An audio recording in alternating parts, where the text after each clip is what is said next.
the Worth Knowing live stream on my Substack, Worth Knowing with Matt Robeson, but also simultaneously on the Cliff's Edge channel on YouTube, on Facebook, on Twitter, on Twitch, on LinkedIn. This live stream is very visible and easy for all to see, kind of like Donald Trump's corruption. If you're listening to this or reading it on Substack tomorrow, and that's on worthknowing.substack.com, I don't need to tell you how severe and obvious Trump's corrupt abuse of government power has gotten just in the last week.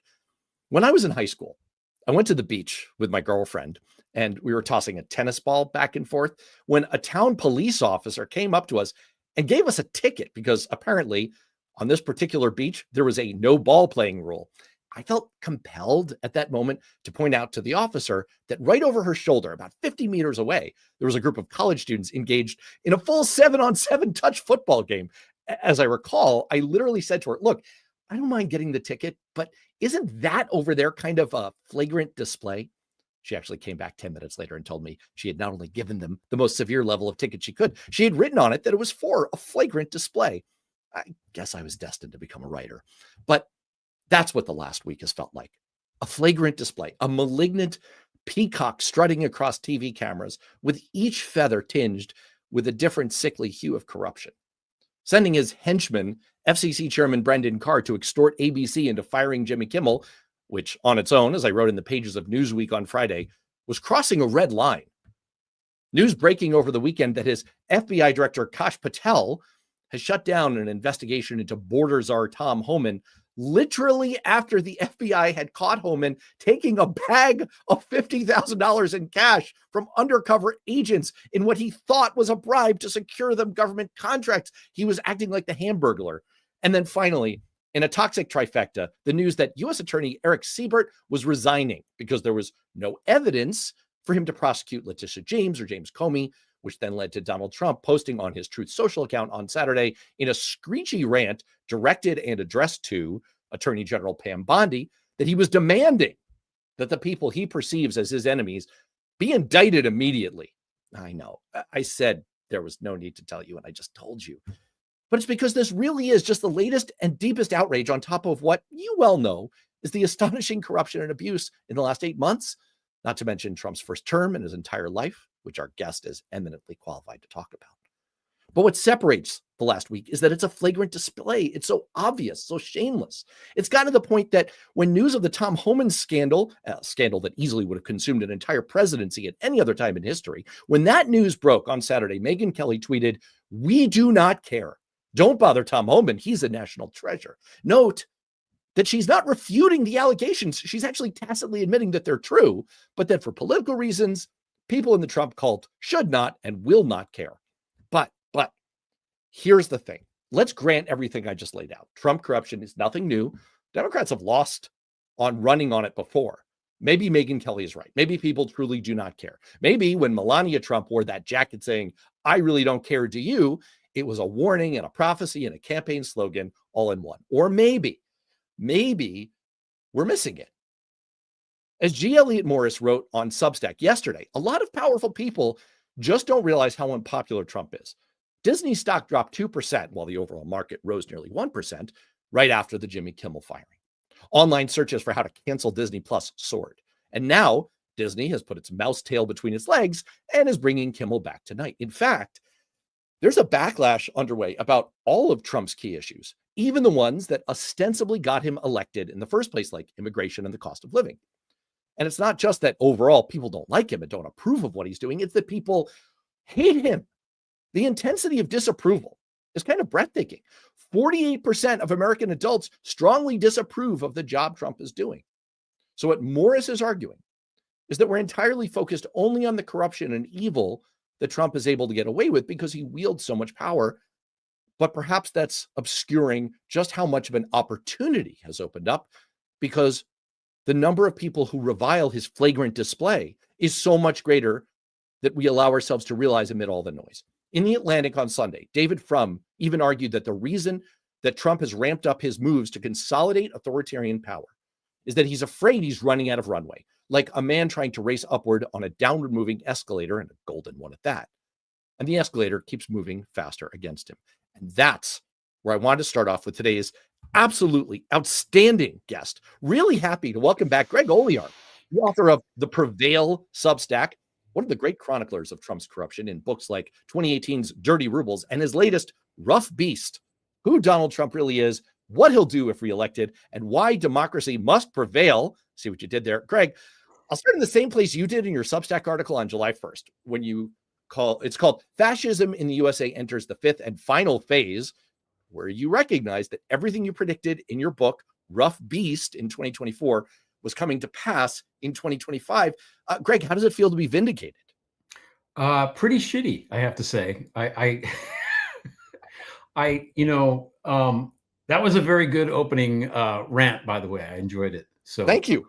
No, it made me feel more hopeful, which is today I'm having one of my unhopeful days. So thank you for that. That's what I'm here for. It's been, when I wrote that book, which came out in May of 2024, I really, even as I was writing the parts about all the fascist stuff that they were going to do, I really didn't think he was going to win. I mean, I really deep down, just I every day I wake up and I'm like, I can't believe we're in this timeline. I mean, I still can't believe we're in this timeline. And I can't believe what's happening around me and us, even though I literally wrote a book saying what was going to happen to us. And a lot of it is happening. I still can't believe it. So it's hard to wrap your mind around. I mean, he's at the UN right now saying that, what does he say? Other countries. Oh, I've got clips. Hang on for later in the show, because I've got clips. I don't want to get ahead of the game, but every hour, it seems like there's something so preposterous that would, as you say, would end most presidencies.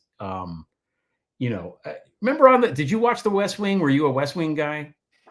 At the time, oh my gosh, I'm going to sound like such a douchebag. Do I have your permission to sound like a total insufferable git? Please do. I'm going to go for it. At the time, I was at the Kennedy School of Government, and I was thinking very highly of myself. And my classmates and I would gather to watch The West Wing, and I developed a distaste for it, because once I started working in Congress, I was like, that's not how things work. That's pure fiction. And so I've watched some of it. I've watched some of it before I became insufferable about it. Did you watched it? I watched it, but not when it was on. I watched it after, when our second kid was born. We watched it pretty much every night. 2 out of 3 nights we watched it. So we watched all 7 seasons, and then we went back and watched them again, which is what you do when you have little kids. But there's a part on the show in one of the seasons where, the President Bartlett has MS, and it's revealed that they figure out that he's hiding his medical diagnosis. Yes. And it goes through 2 seasons arc, because it's such a big deal that he's hid his medical diagnosis, right? And it led to one of the great episodes in the history of television, 2 Cathedrals, where he finally reveals it. Exactly. Oh my gosh. They got brothers in arms playing. Oh, I'm getting chills just thinking about it. You get Hoynes is what it is. But that happened with Trump. We revealed his medical was all and literally was gone in 2 hours. Yes. I mean, the Trump not being forward and honest about his own health and medical issues ranks so low on the list of horrible things he's done that it doesn't even rank. People don't even think about it. It's and that was something that not long ago was so serious that they took and built a 2-season arc on The West Wing about, because that show thought that people would care that much. And I guess people don't care about lots of things, is what we're learning. Megyn Kelly doesn't care about a lot of things, Yes. I don't really care. Do you? Speaking of all right. You know what? This business, I want to ask this home and money in the bag thing. 50 grand is not an insignificant amount of money, for sure. But in order to, as a bribe to betray your country and all this stuff, it's really not that much. Can I ask you a question about this? Yeah. You're at as the kids who are into gaming would say, you've leveled up way above me as a writer, because you've written novels, right? And I only write articles. So you have a wonderful visual sense. You write about poetry. People should check out Prevail. Where's Jim Williams? I hope he's popped up your info. I'll pop it back up myself, like people have got to check out your Substack. So you're able to concoct rich visual imagery.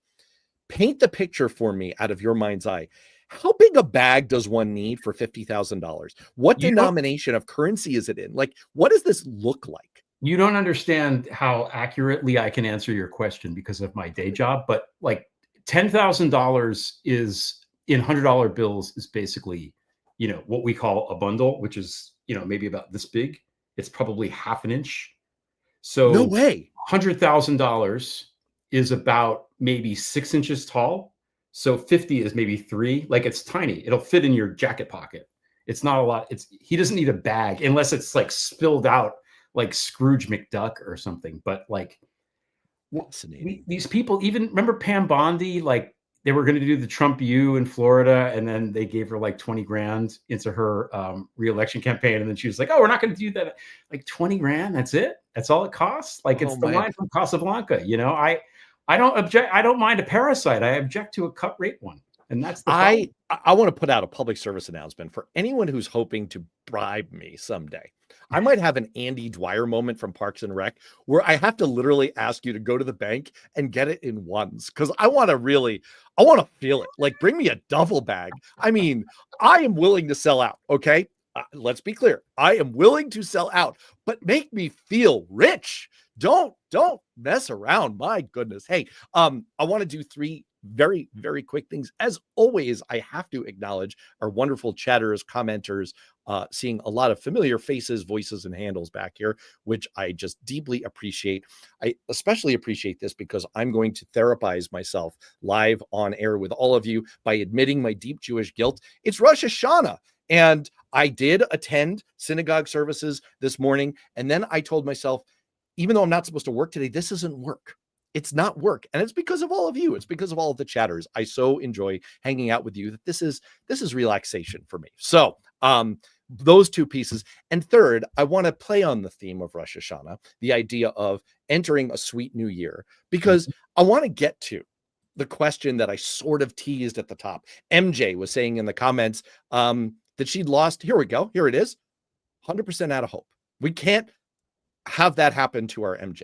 So I posed the opening question to you about your deep predictive powers because I want to lean on them to hit you with the question of the show, the question of the hour. Okay. And in order to do that, I'm going to bring in one of America's great philosophers to set it up. Hi, Dad. Did you know that the Chinese use the same word for crisis as they do for opportunity? Yes, crisis-tunity. Okay, so what I want to get to, Greg, is David Frum is arguing that Trump's hold on power is, in his words, loosening. His standing with the voting public is deteriorating. Grocery prices jumped in August of 2025 at the fastest speed since the peak of post-pandemic inflation in 2025. Job growth has stalled to practically 0. 2/3 of Americans disapprove of his higher tariffs. His signature economic move, his attack on vaccines for young children, is even more unpopular.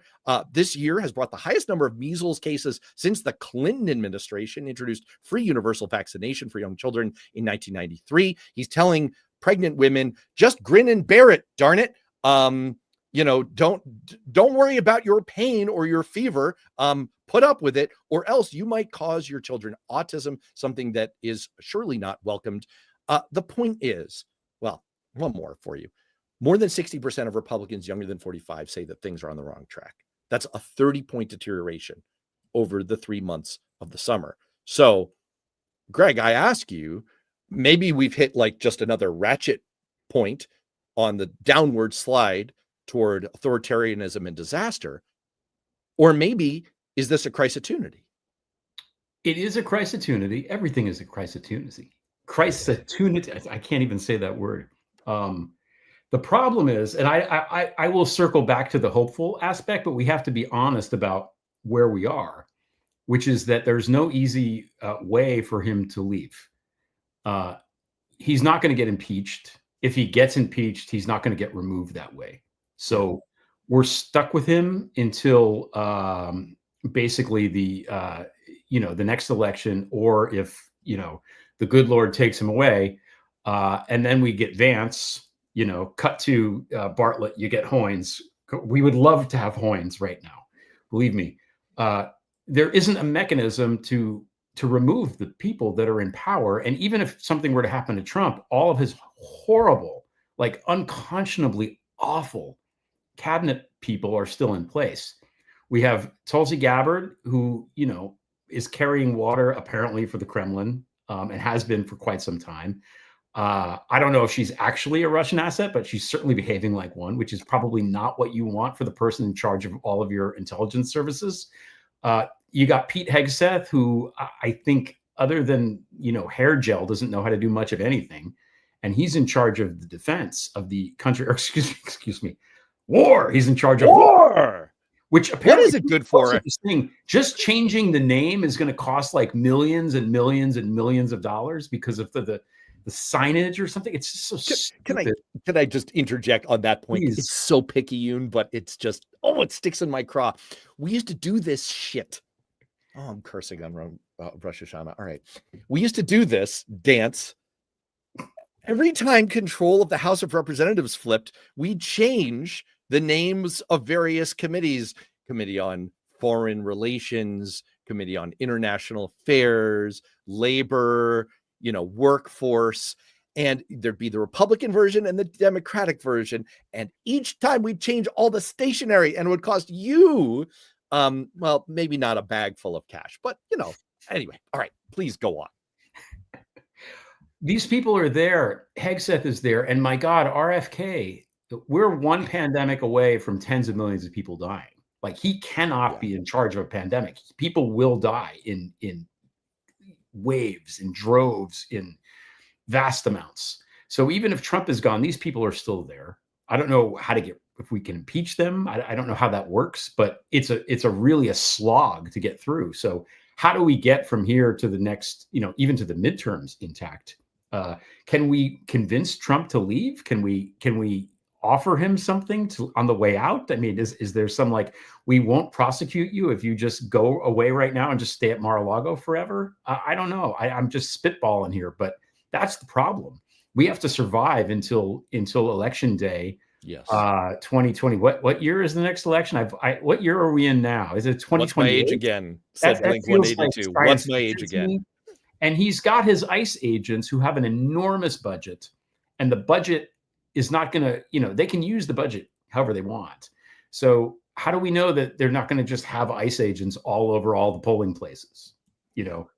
All they have to do, if there's no mail-in ballots, all they have to do is arrest a sizable, some small percentage of Democratic voters the day before election day and keep them overnight or for 2 days, and we're screwed, right? There's so many ways that they could, use the powers that he has right now to mess with it. I mean, the only thing that the only way out, I think, is the states. The states are the only powers that have the capability to charge these people with crimes. That's why he hates Tish James so much. That's why he fired somebody and installed someone else, because he wants to go after Tish James so badly, because she knows, that he's a crook and she's trying to get him. It's like an old school cartoon or something. She's coming and he knows it. So, can a sitting president be indicted and arrested and arraigned? I don't see why not. It's happened before. They arrested Ulysses Grant for speeding. Put him. It wasn't a big deal, but it happened. And then you have the Supreme Court, which basically is Trump's dudes at this point. He just, owns them. So that's the problem. I think, the more people that see the light on this, obviously, the better. And maybe if there's a critical mass of people that they'll all have to just retire or just resign and leave, and it'll go down and down the food chain. But I mean, if you look at the chain of command, it's really bleak. Like, how far down do you have to go to get somebody even remotely competent? Depending on how you feel about Rubio, who's gone full Nazi in his positions. I've got tape on him for us to watch together too. Coming up later in the show, watch Marco Rubio go full bonkers Nazi. All right. Yeah. You know what I like about this whole setup is you just gave the bad cop version of this. I get to come in and give the good cop, the hopium version of this. Can I make my case to you? I'm gonna try. Yeah. I didn't even get to the hopium part. But no, do you want to go first on hope? No, because you're going to inspire me to do my hopium part. So you go. Well, here's the problem: is that I'm such a freaking nerd. I can't do the hope side without giving you some numbers. So let's introduce it as we always do with our nerd alert. Nerd alert! It was my understanding that there would be no math. I don't even know what that means. No one knows what it means, but it's provocative. Oh my God, you did the no math clip. Nobody knows what that is. I say that all the time, and no one knows what. Well, it's because I'm of a certain age and you are not. You're younger than I am, I think. I don't know. All right. So look, here's the case. Here's the hopium case. Where should we start? I mean, Donald Trump's overall net approval rating, the number of people who disapprove of him versus the number of people who approve of him, is steady. Now, this is from Nate Silver. Nate Silver is like a real, he's trying to crap in everyone's cornflakes this morning by saying, he's unpopular, but it's steady. He's always been unpopular. But it looks very different when you compare it. And these are numbers from G. Elliott Moore's. And I'm sorry for anyone who chooses to listen to this on podcast audio later, which is still a popular format for people to get information. Check out the video. I'll try to briefly narrate, but I don't want to belabor for people who are watching on video. Trump's net approval is underwater. It's significantly underwater. But you look at it compared to the trajectory of past presidents, and he is starkly below the performance of Joe Biden, Barack Obama, George W. Bush. He is cratering close to the lows that he set in his first term. And here's the important point, and I alluded to this at the top. It's the strong disapproval. And this is one that really jumps out to me from my campaign experience. You sometimes see people mess around with polling numbers. You see this a lot, for example, when people look at polling around a government shutdown and they make the case, Democrats would win a government shutdown because the number of people who blame Republicans is greater than the number of people who would blame Democrats. But you have to look at the people who are kind of both sidesing it. And it turns out that when you do that, that's the majority. The people who would also blame Democrats are the majority of Americans. Here, what you see is something that's pretty stark, which is nearly half of Americans not just disapprove, but strongly disapprove. It dwarfs the number of people by 2 to 1 who strongly approve. There is a vast sea of disapproval bordering on, we can't say the word hatred anymore.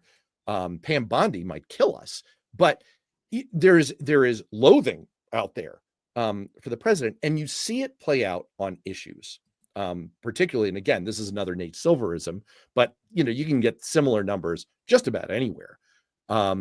Inflation and trade, basically, the cost of living.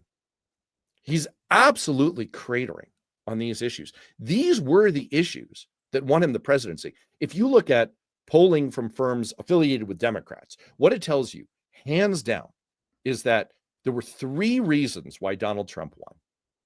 It was the cost of living. It was people feeling like the border was out of control. That's just what people said in polls. And he won on the issue of saying that Democrats were out of touch because we were too woke. But you see on his signature issues, he is absolutely cratering. So my case for the hopium side of this is he's astonishingly vulnerable. He's much weaker than his exercise of government power would make it seem. And his hold on power is brittle. As David Frum argued, it's decreasing. And you see it in the backlash to Disney. You see it in what happened to their stock price. You see what happened in the Google searches for how do I cancel Disney Plus? And I think that there is an opening here, and I invoke the government shutdown, but I think there's an opening here to start going after him on, is this what you voted for, really? Is this really what you wanted? All of this retribution and getting caught on all kinds of side issues and corruption and making $10 billion for yourself and your children, which is the latest estimate from Forbes out of the presidency. You're getting $10 billion. The rest of us can't afford our grocery bills. I think there's an incipient weakness here. So that's my case. What do you make of it? Well, I mean, you're right that there's weakness, and it's like the whole Andor manifesto. That tyranny has to be, oppression is the mask of the of the week. It takes, real It's effort. so meta that you're quoting a Disney franchise. Yeah. Oh my gosh. I've been doing that for a while too. But anyway, it almost doesn't matter though, because so what? Like, I don't mean that. God, I'm very unhopeful today. I'm sorry. I apologize to everybody. I'm searching for it. We've already established you're bad cop. I'm good cop. Okay, good. Like, where is he? Like, so what? So what? 80% of Americans don't like him. So what? As long as he has ICE and ICE has that budget and the Supreme Court does whatever he wants, he's going to do whatever he wants. Like, who can stop him? That's the question we all have to be asking. Who can stop him from careening this car of democracy off the cliff? Like, and I don't necessarily trust the polls anyway. People in the comments were talking about Nate Silver with his signal and his noise, but like, the polling said that polling has not done well in the last couple elections. So I don't know how much faith I put in the polls. Anecdotally, people haven't realized it yet. The people that I see, and I'm at my mom's house now, and the people in orbit here, they have no idea. People are going against their interests because they think Trump is great, and not my mom, but other people. And they think Trump is great, everything's wonderful, and oh my God, ICE is only arresting criminals. The immigrants are coming for the job. All of this crap that they put out, everybody still believes it because things haven't gotten bad enough. And there probably is a point at which things will get so bad that everyone will wake up, and I think that's almost what we're rooting for now. Unfortunately, the tariffs. I mean, it drives me nuts when people, like smart people in the newspapers, try to make some sense of his economic policy. There's no sense to it. It's crap. He just pulls it out of his ass every day. He doesn't know what he's talking about, and ultimately, what he wants to do is crash the whole thing, which is what he's doing. That's what tariffs do. They crash economies. We all know this. And there's no justification for what he's doing. Even their people can't find one. So why is he doing it? Maybe when the inflation gets so crazy and the unemployment gets so high and, people really start to feel it when they lose their health coverage and they can't afford to send grandma to the nursing home anymore. Maybe then people will clue in, but I don't know. And even then what? What is the mechanism? The only thing that I can think of is that state governments, state police can theoretically, we can try to indict them all. If the FBI is going to drop the case into Homan, why can't whatever state he was in when this happened pick the case up and charge him with a state crime? Why is that not a state crime? I don't know. Well, that's a good point, that there's still power at the state level. And that's an important hedge here. I'd say there are two other things that we can put a little bit of stock in. One is stock and bonds. I mean, what ultimately stopped Trump on his Liberation Day tariffs was the bond market freaking out and the yield curves suddenly doing it looked like, a sine wave freak out. And, literally his Scott Bessent had to go in and say, sir, I'm reenacting here, sir, back away from the Liberation Day tariffs because the whole world's going to explode and it's your fault. He pays attention to that. He also pays attention to the stock market. Now, the behavior of the stock market is really a puzzle. Divorce from reality? Yes. Yes, it's divorced from reality. And honestly, experts aren't really sure why it's happening. It may be that so many of us we've taken the longstanding advice and we're invested in, passive funds in low-cost index funds, and we're just riding it out for the next 20 years. And so we're not being reactive to what's actually happening in the real economy. That could be what's going on here. Or it could be that like NVIDIA and the Mag 7 and, the AI bubble is still kind of ruling the market. But we do see that Trump is responsive to what's happening in the markets. And in this case, we were able to overcome the authoritarian impulse with a mass outcry. So it goes to show that if we focus, this is a conversation, from last week, it does go to show that, No King's protests are nice, are great. They're really super fortifying for the soul. But also, if we can focus all of that attention and energy, we can actually do some things. So that's That's one point. The other point is, you bring up the midterms, and there's no doubt a scary version of this, right? Like, you just to intimidate at the polls in strategic locations could have a massive impact. The gerrymandering could have a massive impact. At the same time, I'll just put up here the latest generic ballot, which shows that Democrats are ahead by 5 points. Now, I hope so. Come yeah, on. Jeez. I mean, but that's a relatively substantial margin. It is above the line where even a decent amount of gerrymandering, stealing of seats, it would go above that waterline. It was as high as 8 points in August. It's down slightly from that, but I think that there's only so far that the authoritarian power grabs can go if you have enough people who are truly against what's going on. So it's not to discount anything you're saying by a long stretch, but I do think there are hope nuggets in here. They're absolute. Look, if this all plays out the way it should play out, the midterms are going, he's going to get rocked in the midterms. The Democrats are going to take both chambers and they're going to impeach the guy. And maybe he goes, maybe he stays, who knows? And then we get Vance. And Vance he's not a criminal in the way that Trump is. He's not an out criminal.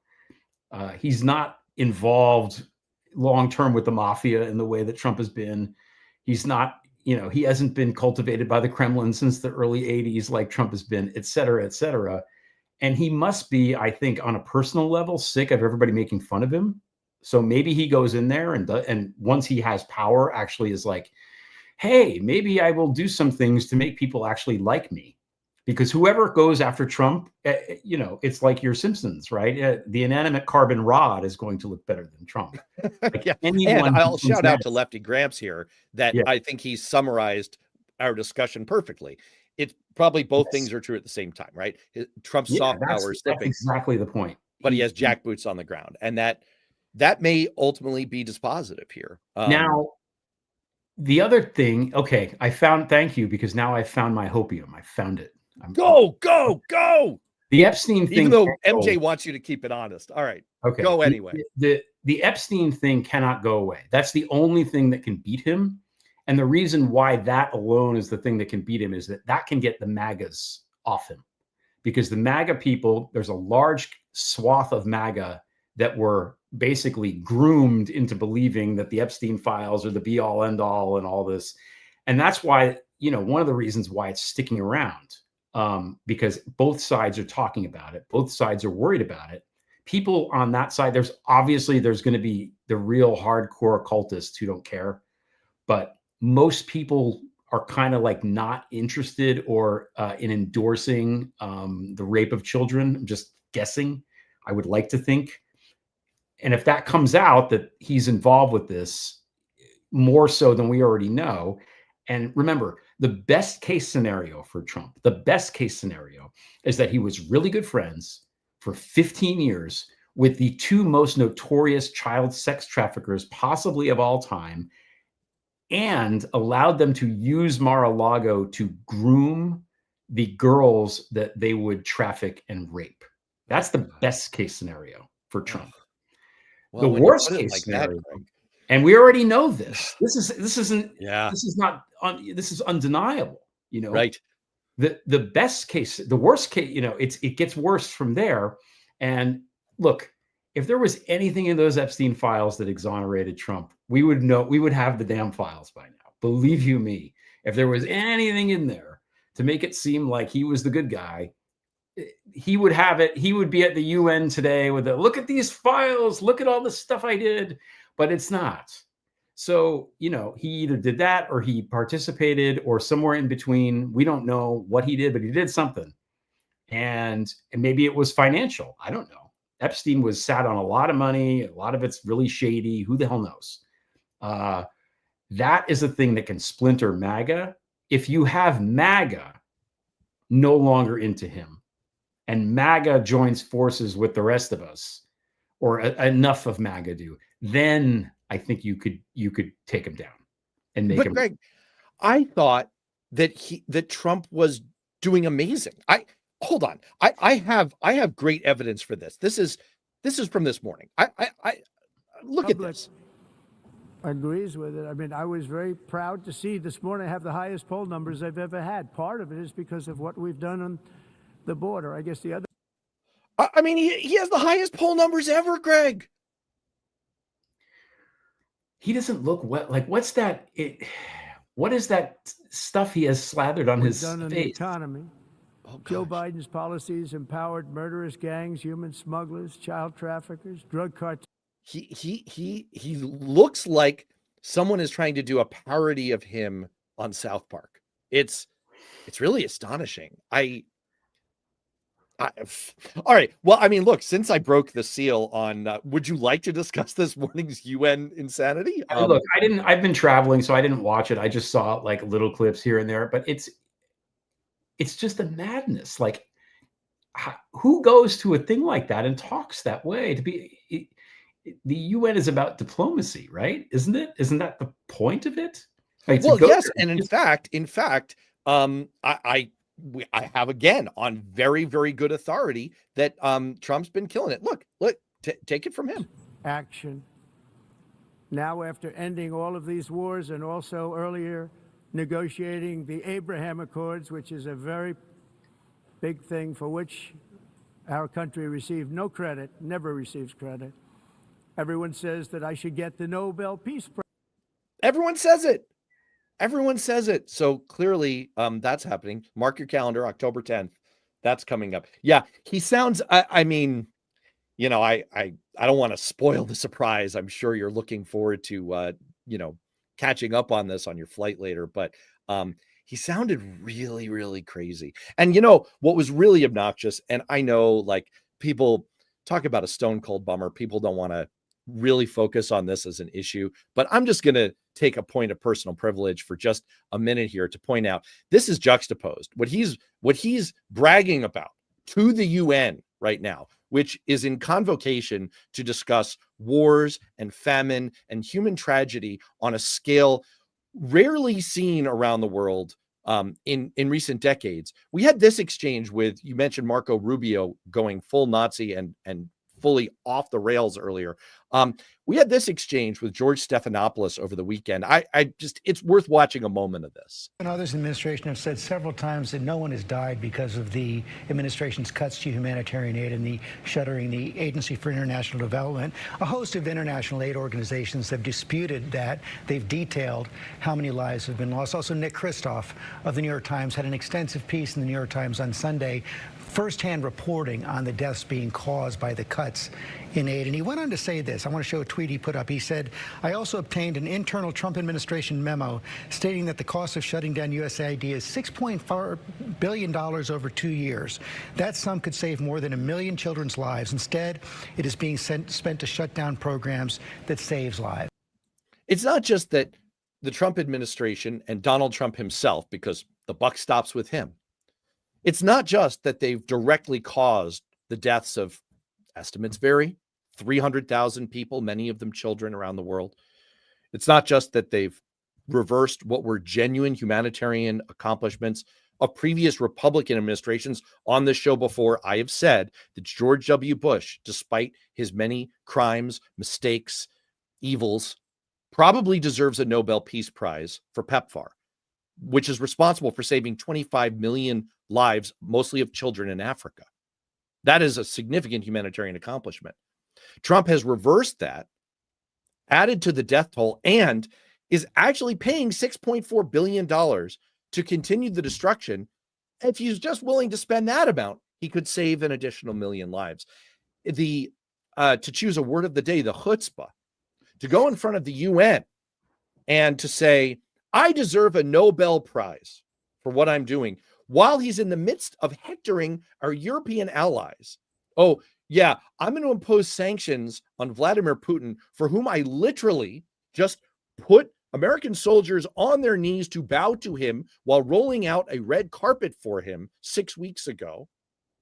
I'm going to put sanctions on him once you guys do something applesauce.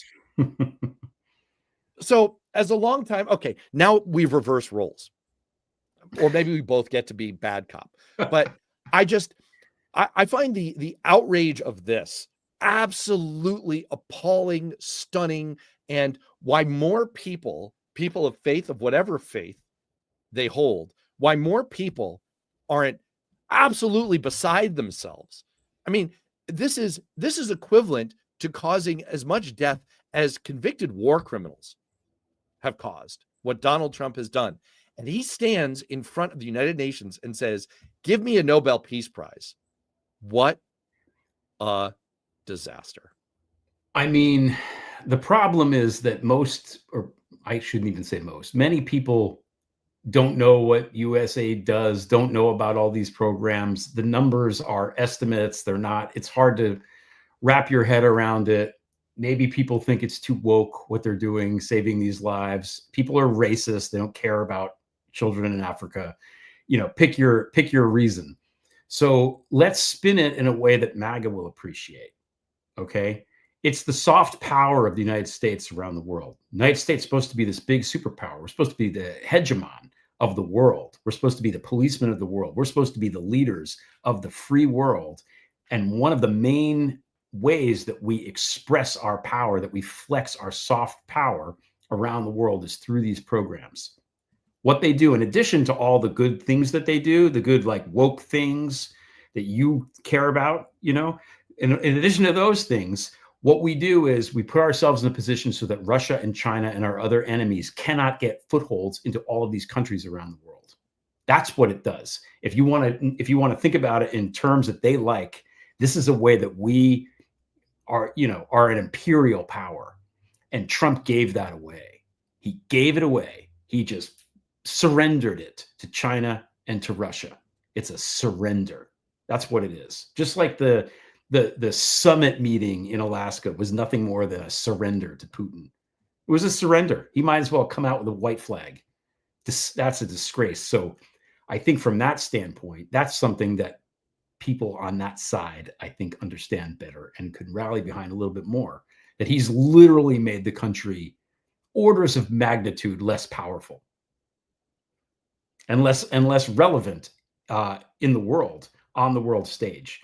And if this tariff bullshit keeps up and the dollar doesn't become the reserve currency anymore, oh boy. You know. I want to turn. I'm happy to keep going on this point, although I feel like I'm at risk of repeating myself and also just dragging us back into utter bummerdom. So I'm going to resist the urge. Stay away from the darkness, Matt. Let's go to a different kind of darkness, just to work a new set of muscles. You know, it's good for you. It's called training. You are a worldwide expert on Trump corruption. What stood out to you when Donald Trump, I mean, you and I are old enough. We're talking about movies from the 70s, references from the 70s. We're kind of old enough to remember the post-Watergate era. You know, there were tapes of Nixon telling his henchmen to go after his enemies, and he had to resign the presidency. What was your reaction with all of your expertise and your prescient book about his authoritarian power grab when he went on social media and directly instructed the Attorney General of the United States to groundlessly prosecute his perceived enemies? I mean, is anyone surprised by this? I mean, but you talk about corruption, okay? After Trump lost the election of 2020, he started his media company, Trump Media, TM, whatever it's called. I forget the full title of it. So Devin Nunes was there in some capacity, and he gave positions and shares of that company to Kash Patel and to Pam Bondi. The shares of that company are now worth a lot of money, and they sold, from what reports say, enough shares in that company to make it worth millions of dollars. So he then took these two people. There weren't that many people on this short list that had shares in the Trump the Trump media company.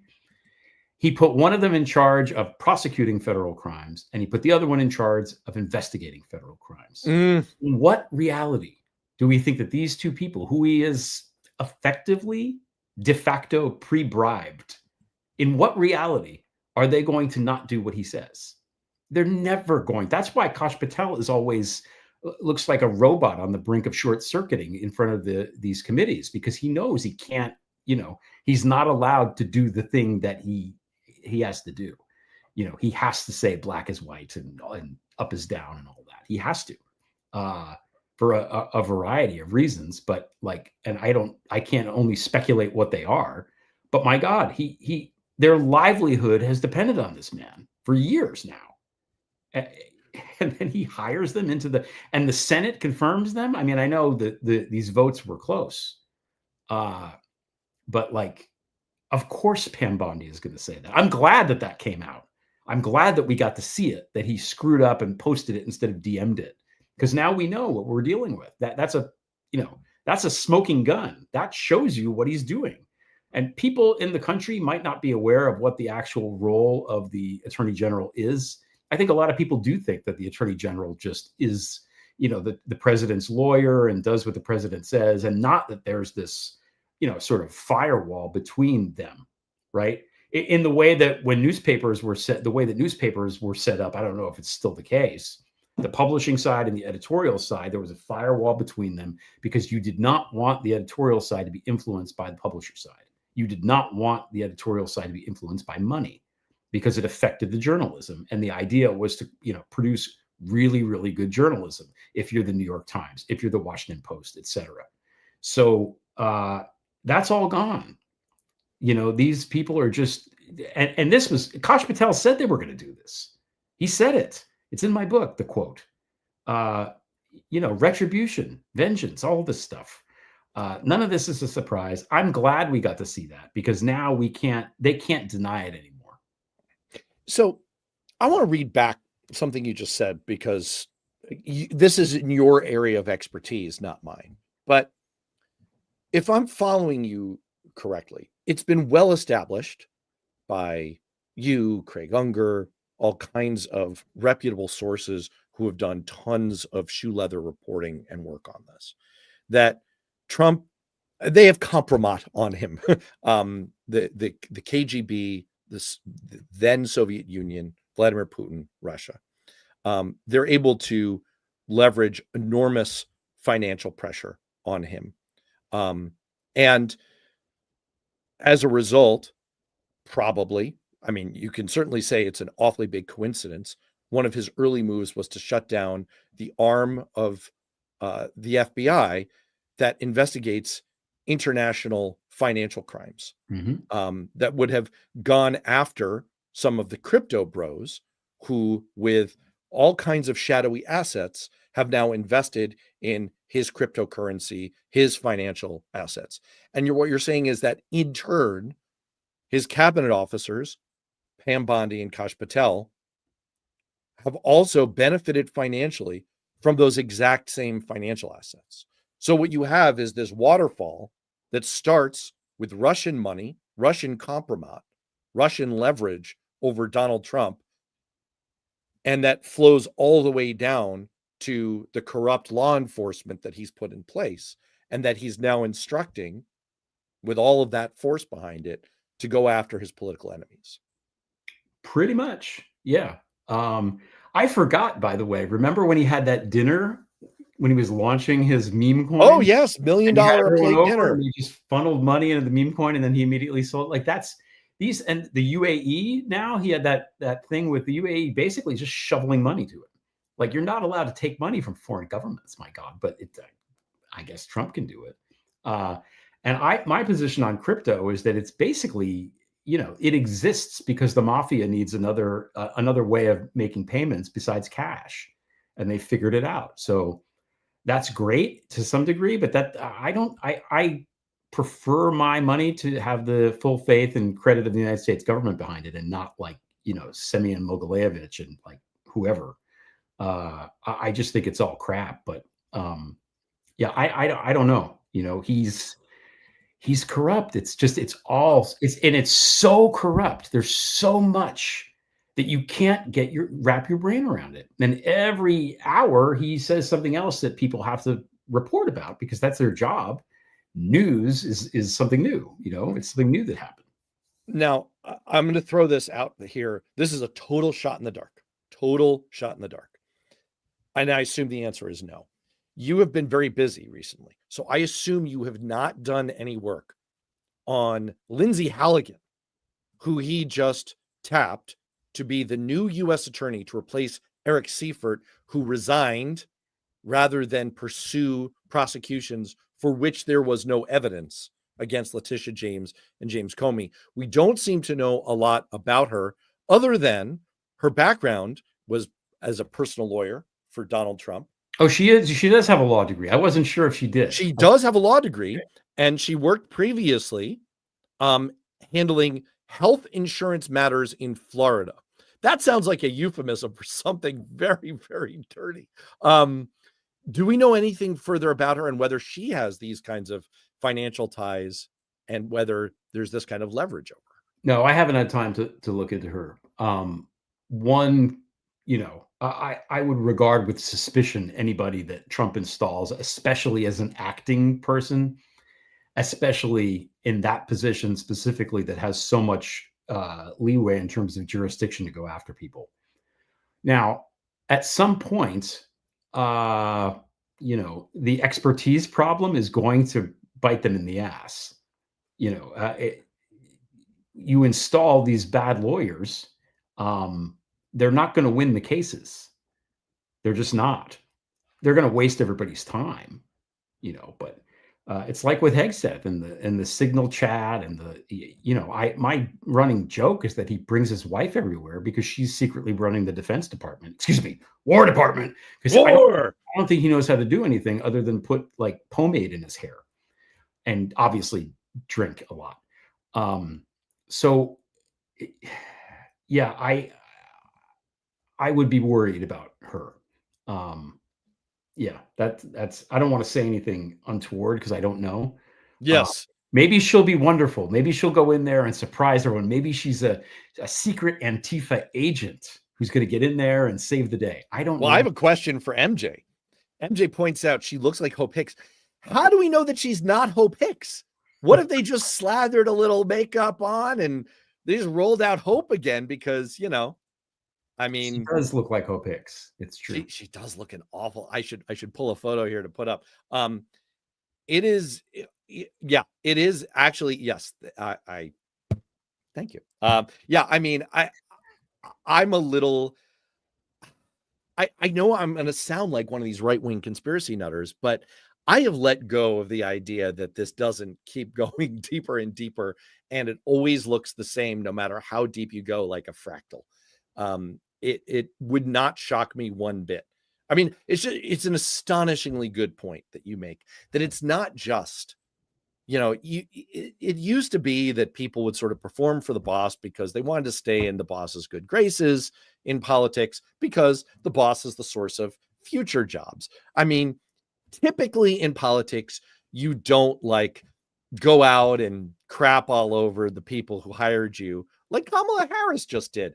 An interesting approach. Not sure I'm all with it, but I haven't read the book, to be fair. So, but it's a very interesting point that you raise, that as with all things having to do with Trump, there is always a corrupt financial web behind it. And I think that's the main takeaway, that, we have to come up with a new acronym for TACO that somehow gets around the idea that there is always corrupt financing involved in the background. I kind of memory hold the Patel and Bondi thing and the financial ties. And it would be really interesting.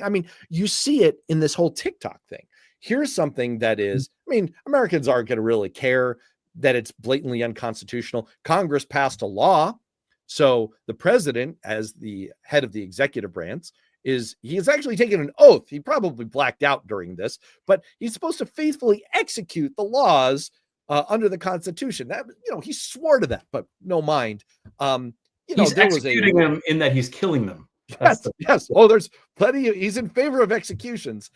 Yeah, he's supposed to execute this law that the Congress passed, that there shall be no TikTok operations in the U.S. Except he keeps just kind of saying like, yeah, I'm not going to enforce that. Who's going to stop me? And he's pushing back the deadline. And now the emerging details on the deal that he's struck is that his friends are going to get an ownership stake and get a financial windfall. And China will continue to control all the data and the content. So essentially, he just wants his cut.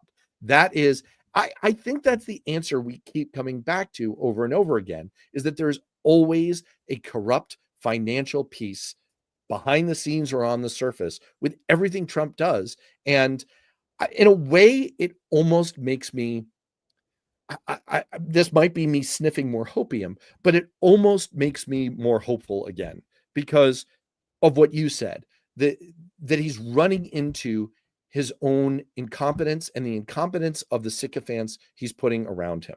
At some point, he's going to run up against the sheer wall of inability to do jobs and lack of professional knowledge that he's stuffing into the executive branch agencies, and especially into the Department of Justice.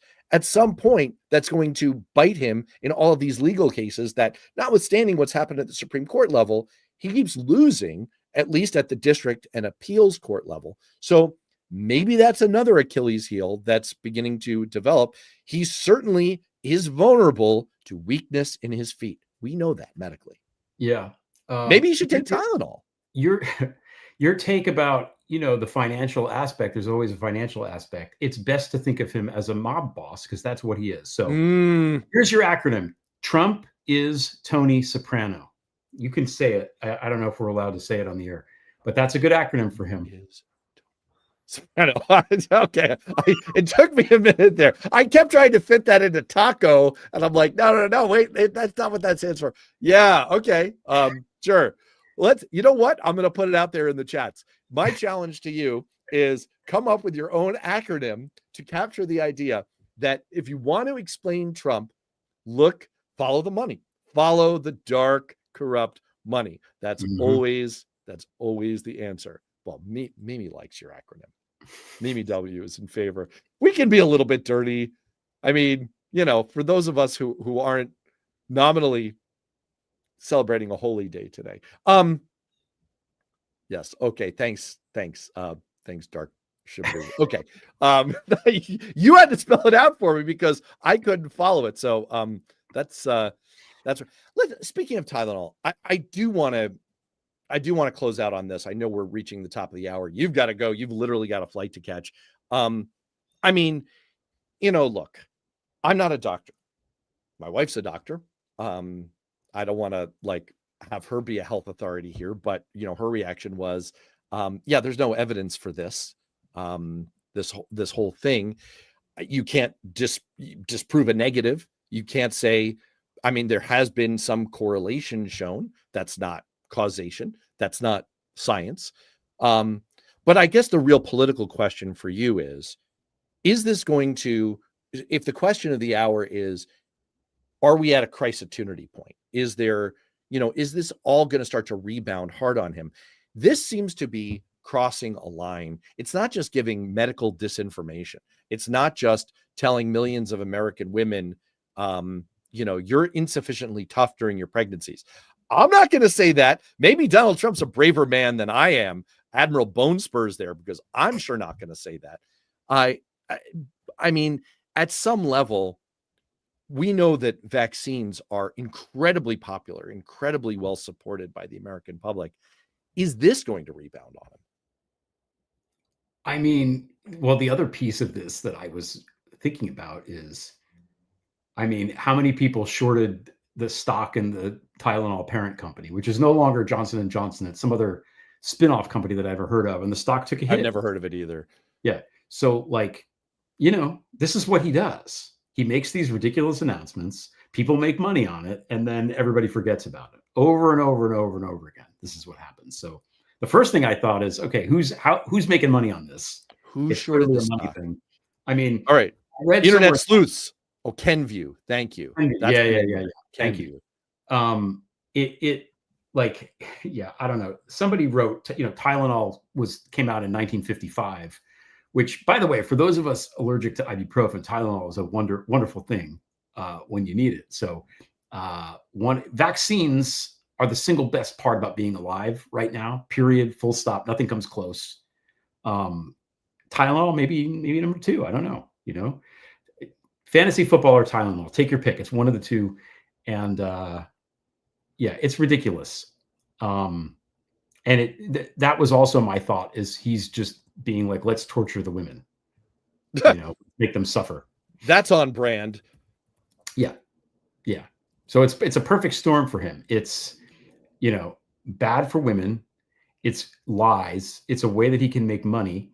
And by the way, Tylenol spelled backwards is lonely T, and the T stands for Trump. So that's fantastic. All right. Well, I mean, look, I do hope that it backfires. I do hope that the internet sleuths out there, the number one thing I'm taking away is thank you for reminding me of the Patel Bondi financial connection, because this really is, I'm going to pick up on this. And I would encourage people out there, spend a little time, find out who shorted stock in Kenview. And if anyone did make any money on this, not that Pam Bondi or the Securities and Exchange Commission or any other corrupt agency that, where the heads all have financial ties to Trump, are going to investigate such a thing. But it would be interesting to know. It does form a unified field theory of absolutely everything. And on that note, I have to let you go. I know you have got to go. So I want to say thank you again to everyone in the chats. I see that Amethyst Peony and a couple of other people are having technology problems with Substack. I'm very sorry to hear that, because I'm hoping that we'll make Substack happen, and that they'll keep improving the platform for those of us who are really trying to make that our thing. If you want to find Greg Olear, not purely on Substack, which is still the place I assume you want to push people to go, you can find the podcast, the Prevail podcast, which I have splashed up on the screen. But I assume that you still want people to go to your Substack. I do. GregOlear.substack.com.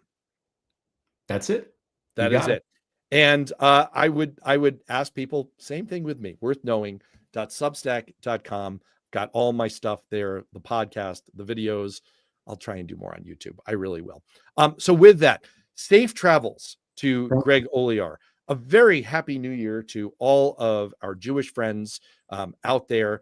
And I hope that in the spirit of the holiday, this is a new year. This is the opening of the book of life, and that we will all be inscribed for a safe and better year ahead. We certainly could hardly have done worse than the year behind, but hopefully we will be in for a much better year ahead. And let's do everything we can to make that happen. Stay safe, be well, and I will see you next week.